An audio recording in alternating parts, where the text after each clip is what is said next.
his side when he passed away, but their lives have been just really torn apart. Because, you know, what do you say when your father has been accused of your mother? How do you get accused of killing your mother? How do you get over that? You don't. And eventually, he did end up in jail in an unrelated crime, an armed robbery in Las Vegas.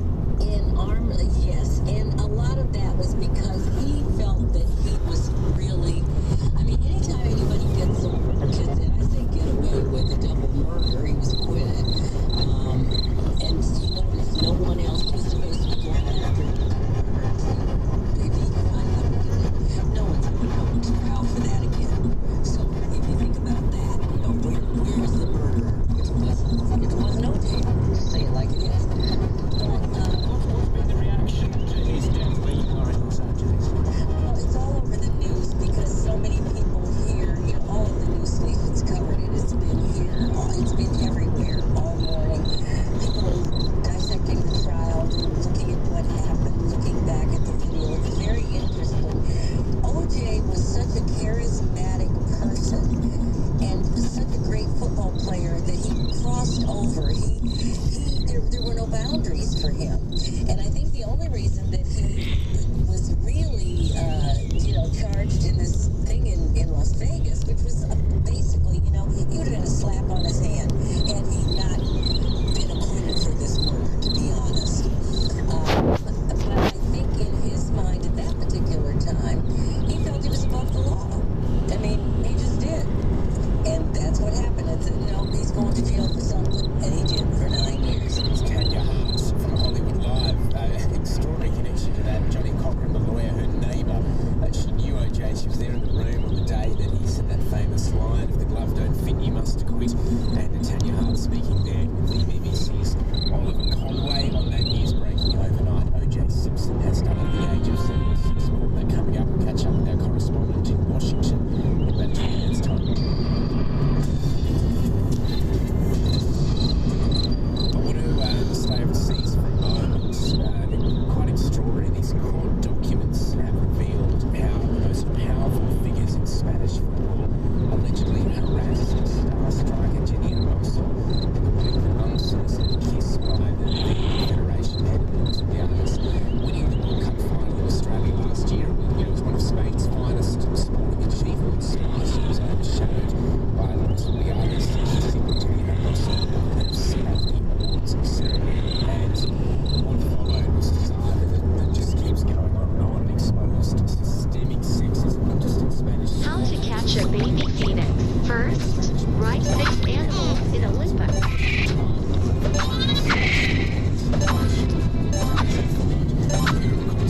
Then it will appear. Catch and match it.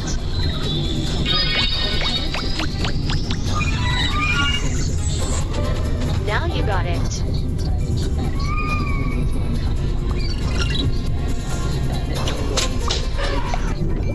Of alleged intent harassment and intimidation of both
said that he was innocent. So at this point in time, they're continuing to deny it, and from here, that's essentially the way in which they'll take this to court. Prosecutors are seeking jail time for Rubiales in the meantime. Catherine, what's the latest on that front? Yeah, that's correct. So we don't yet have a trial date, but this document lays out what the public prosecution in Spain is hoping to achieve. They're trying to get 2 years and 6 months prison time for Rubiales. That's only possible and only going to happen possibly because of Spain's tough new sexual assault laws, which mean that he could face jail time. And that came from a law change in 2022 in Spain, which was sparked from a gang rape back in 2016, where Spanish legal system decided to toughen up the legislation to try and prevent gendered violence, so that is violence against women. The other 3 senior leaders of the Spanish Football Federation, including the former women's coach Jorge Vilda, are facing 18 months in jail. They may not go to prison because of technicalities within the law, but all of that is to come out. But either way, the outcome of this case is likely to set a precedent for similar offences going forward. So you're correspondent Catherine Diss joining me from London. Back home, the Northern Territory has the highest rate of pedestrian deaths in the country, with hit and runs making up a quarter of all deaths. Did you know that? Indigenous leaders are now sounding the alarm, calling on the Territory government to do more to keep people safe. This report from Samantha Dick. The Northern Territory is no stranger to pedestrian deaths. I looked up to my mum a lot. Helen Secretary was a young woman when her mother, a well-respected health worker, was fatally struck on Bagot Road in Darwin. The family lived at a nearby Aboriginal community that straddles 6-lane road. She's lost countless loved ones along this stretch. And we hear people, and as a child, you see all these lights and wondering what's going on, and they're not realising until their sorrow pieces of the combat family that just got hit.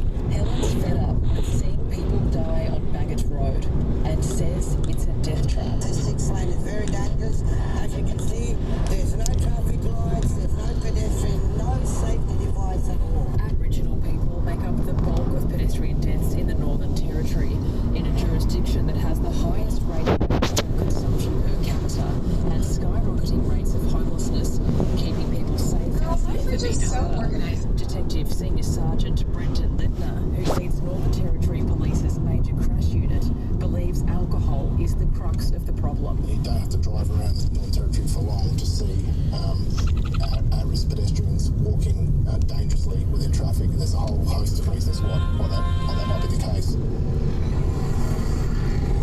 In a disturbing trend, hit and runs now make up a quarter of all pedestrian deaths in the NT. Northern Territory politician Ini Agulia is still processing the loss of his close relative, who was killed on the Stewart Highway in the city's outskirts last year. The first driver that struck him fled before eventually calling police, but by then it was too late. A second car killed him.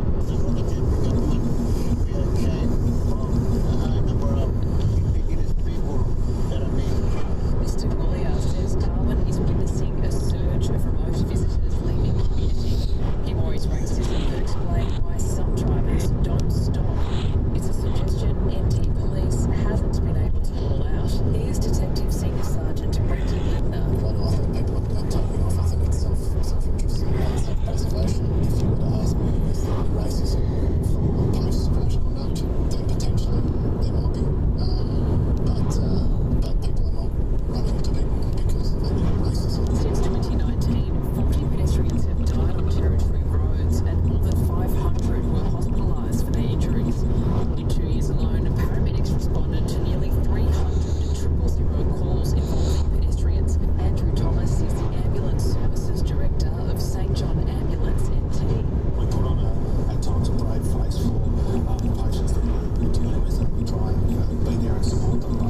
Christensen designed the system himself, coordinating the installation of 65 solar panels on the property's roof, feeding into a 46 kilowatt battery system. Coming in at a cost of $74,000, it certainly isn't cheap.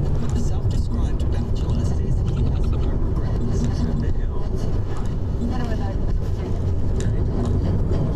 They charge you with 6.5 kilowatts at the moment. We're putting 2.5 kilowatts at the home systems at the same time, and we've still got some on it. The federal government estimates about 2% of Australian properties are off-grid.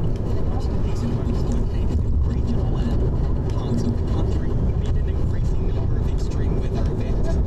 Power outages, experts predict this number is only going to rise. To do in rural areas, as you are saying, as it's clear, electricity quality of supply is problematic, and in both winter and bushfire season is really an issue. That's Professor Bruce Mountain, Director of the Victoria Energy Policy Centre. Do you think that living off-grid is a feasible solution for many Australians? Yeah, I do. If you ask me the same question a year ago, you went to eclectic little community of people without connection to the grid becoming increasingly mainstream. Despite being a big advocate for sustainable living, Eric Christensen admits it's not for everybody. Off-grid is not for whips. You've got to go one of two ways. Either you have to live like a hermit and not use much power, or you have to spend quite a bit of money. It's possible, but just too darn expensive for a lot of people. But Professor Mountain says concerns about the reliability of the main grid, as well as the increasing affordability of rooftop solar and batteries, will lead to a rise in people pulling the plug on energy suppliers. It's not yet an easy switchover for many, or indeed for most, but it is increasingly a proposition, and those customers that are able to economise and figure out ways to meet their overheating demands without the use of electricity or better insulate their homes are finding it ever easier to completely disconnect from the grid, and technology improvement will make it ever more mainstream. Professor Bruce Mountain there, that report from William Howard. This is ABC News Radio across Australia. Thomas Ariti with you. It is Friday the 12th of April. I hope you can stay with us. More on OJ Simpson after the news headlines. Our North America correspondent joins us. Of course, the former American football star at the centre of a double murder trial that gripped the world. Hard to believe 3 decades ago now, almost 3 decades ago, 1995. OJ Simpson has died at the age of 76. More on that coming up. The Australian dollar 65.36 US cents this morning. Dow Jones has closed pretty flat. Different story compared to those losses we're looking at around this time yesterday, but down 0.01% to 38,459. Spicy Water futures also set to start the day in -4. To the weather in Brisbane, sunny at 27 today, 19 now. Sunny in Sydney at 24, currently 13. For Canberra, partly cloudy, 21. The top today, 11 now. Region's capital. Showers for Melbourne at 18, 13 in Hobart, partly cloudy in Adelaide as well at 21. It's currently 11. Sunshine in the west, 29. The top in Perth, 16 at the moment. Shower at the top, 23 now. Eastern Standard Time has just gone past 7. It's 7 o'clock in the centre, past 5 in the west. That means it's time for the latest news headlines. Sarah Hall, good morning to you. Good morning, Tom. Thank you. The White House says the United States has warned Iran not to use the attack on Iran's embassy in Syria earlier this month as a pretext to escalate further in the Middle East. Israel has not claimed responsibility for the attack, but Iran has threatened revenge.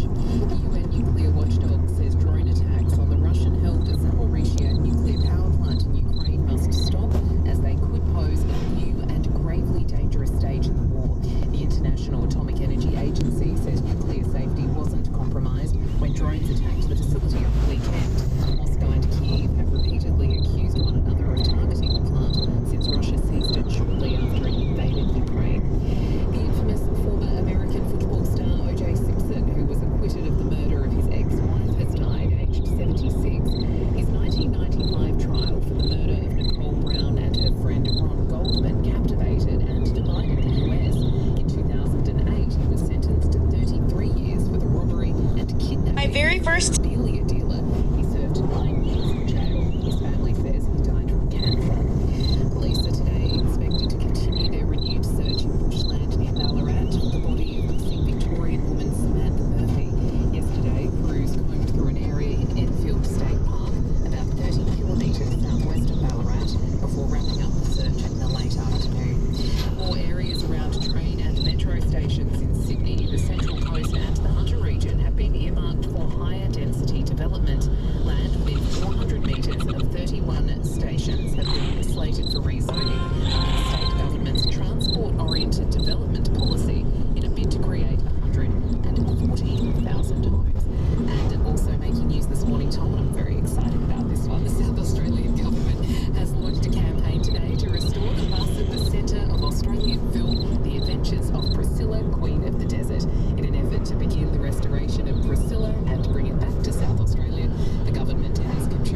the museum in Birdwood once the restoration is complete. So as a South Australian and a big fan of the film, this is a really exciting news this morning. I'm going to go check it out.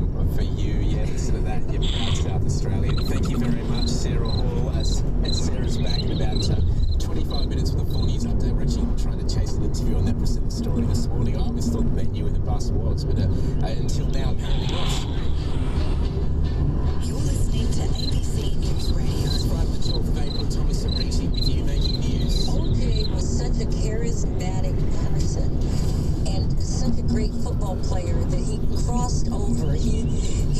There were no boundaries for him. Yeah, charismatic perhaps, but it was the trial of the century that divided America. OJ Simpson dead at 76. More on that next.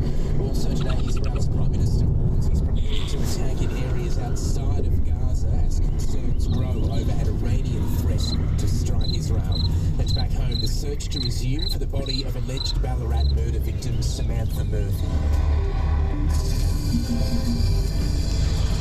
Thanks for spending your Friday morning with us. A shower or two if you're in Melbourne, late showers in Darwin as well. Otherwise, mostly fine in the other capitals. And today, first this half hour, OJ Simpson, the former American football star, at the centre of the so-called trial of the century, almost 3 decades ago, has died. He was 76. OJ Simpson was acquitted of murdering his former wife, Nicole Brown, and her friend Ron Goldman at the trial in 1995. He was later found responsible for his wife's death, though, in a civil lawsuit, and then served 9 years in prison for armed robbery and kidnapping. Let's get more on this now. We're joined by North America correspondent Carrington Clark, who's in Washington.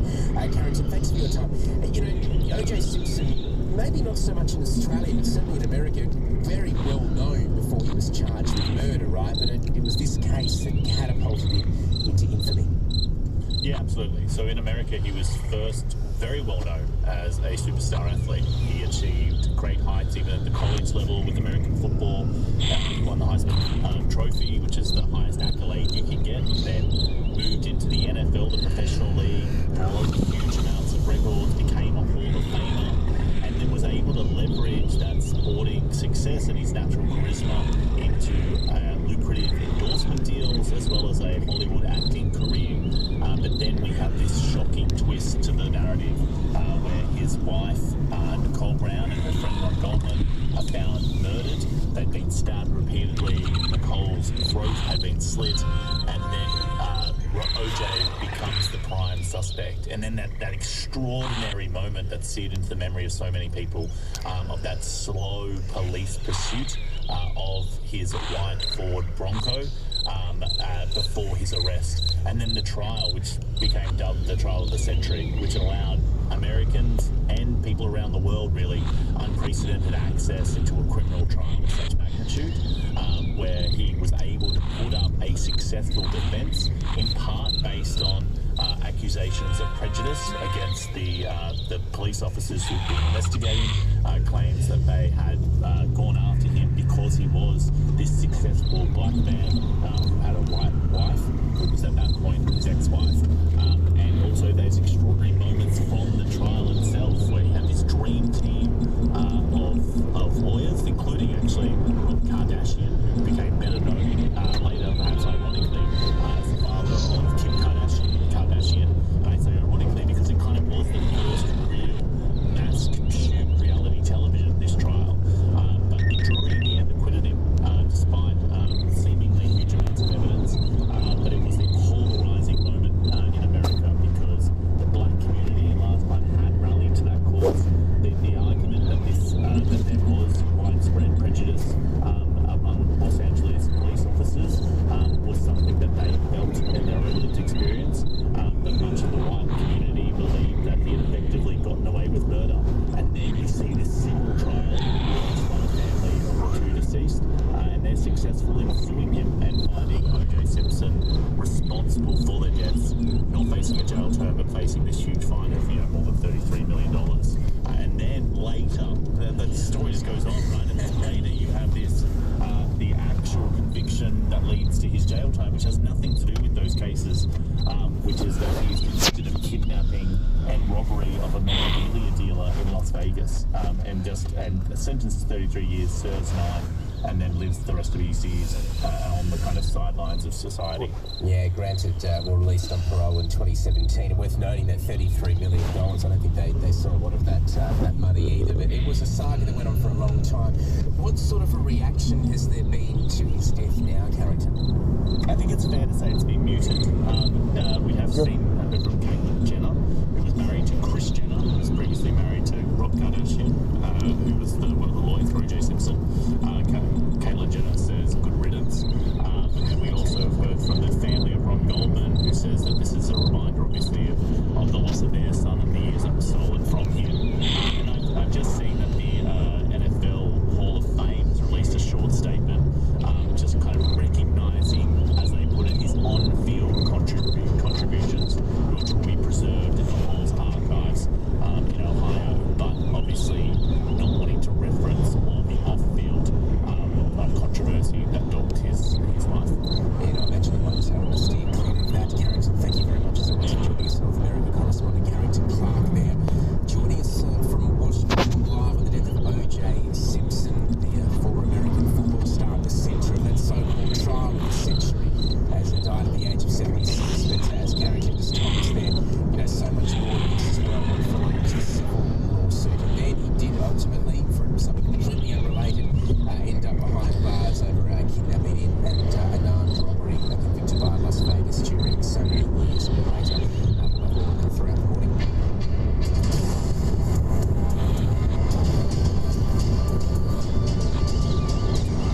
Head back home now. Australia's Foreign Minister Penny Wong has warned Iran against escalating tensions in the Middle East. It confirms Iran is planning to strike Israel. Let's get more on this now. We're joined by political reporter Evelyn Manfield, who's at our Parliament House studios in Canberra. Evelyn, good morning. Mr. Wong has spoken to her Iranian counterpart. What do we know about that? What she said? That's right, she's posted about this conversation on social media. She says that she's expressed Australia's deep concern about indications Iran is preparing a military action against Israel. So she says in this conversation that she's had with her counterpart, she's urged Iran to use its influence in the region to promote stability and to not escalate violence. Now, this conversation has come about because of growing concerns over threats Iran is going to strike Israel. That's because of a deadly airstrike on one of Iran's consulates earlier this month. And while Israel hasn't claimed responsibility for that, Iran has blamed them for that deadly strike. Now, the United States, for their part, has also warned that Iran is threatening a significant attack, and Israel's Prime Minister Benjamin Netanyahu says his troops are ready to hurt those who hurt Israel. Now, in this post on social media that Foreign Minister Penny Wong has made, she's also called on Iran to push Hamas to agree to an immediate humanitarian ceasefire and also release hostages. Okay, Evelyn, thanks very much for that update. Evelyn Manfield there, our political reporter, joining us from our Parliament House studios in Canberra this morning. Take you now to the state of Victoria. This story we've been doing for a while. This development first emerged yesterday. Police are expected to continue their renewed search today in bushland near Ballarat for the body of missing Victorian woman Samantha Murphy. Yesterday, crews combed through an area in Enfield State Park. It's about 30 kilometres to the southwest of Ballarat. They wrapped up in the late afternoon, but as I say, it's set to continue today. Our reporter Nicholas Hines across the details. It's just another, search with no results, no new traces or leads for police in this case, which has ripped the community about and really the whole country for, more than 2 months now. And unfortunately, it means that Samantha Murphy's family will have to continue waiting for closure. Of course, Samantha Murphy's disappearance made headlines around the country when she went off on that regular Sunday morning run from her Ballarat East home on the 4th of February and vanished without a trace. It prompted that huge outpouring of support from the community. Hundreds of people joining the search for Miss Murphy through bushland near her home, but there was just no leads until we saw last month the arrest of 22-year-old Patrick Oren Stevenson, who has been charged with Miss Murphy's murder and is due to face court again in August in relation to that charge. And despite that arrest, there's been still no evidence as to the location of Miss Murphy's body.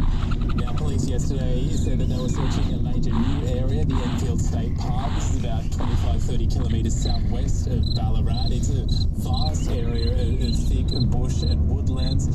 Police bring in specialist units, including commando dogs from New South Wales. Police saying that was based on a range of new pieces of evidence and leads, but as of late yesterday, that didn't uncover Miss Murphy's body. There's expected to be a smaller search undertaken today, but unfortunately an agonising day for the family continues. And of course, the community of Ballarat as well, which is expected to gather this evening, especially women calling for women's safety to be improved in the area and right around the country. They're planning a snap rally in the town this evening. Nicholas Irons there with the latest on that search for Samantha Murphy. As I say, this latest search just 30 kilometres southwest of Ballarat, Enfield State Park. This is ABC News Radio across Australia. Thanks for your company Friday morning. Eastern Standard Time is 7:15 in the centre. Today, the evidence is quite clear in many of these cases that the attacks have been perpetrated by the Israeli forces. 8 days into Operation Gaza, a warning of international community has not been derailed.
To the point where